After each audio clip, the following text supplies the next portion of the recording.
முடியாது.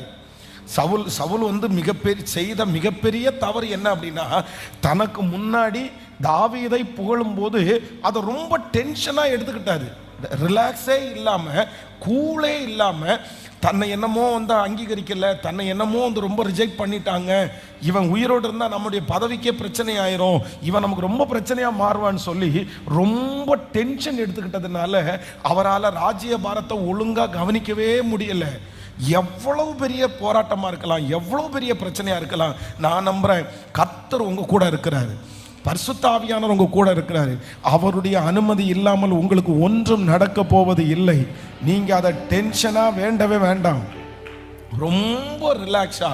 ஸோ இது ஒரு செய்தியாகவே நீங்கள் இன்னைக்கு காலையில் ஆண்டவருடைய சமூகத்தில் உட்காரும் போது ஆண்டவர் வந்து இந்த வார்த்தையை வந்து தெளிவாக என்னிடத்தில் சொன்னார். அதனால யாருக்காக ஆண்டவர் வந்து பேசுகிறாருன்னு தெரில. இன்னைக்கு ஒரு பெரிய பிரச்சனையின் வழியாக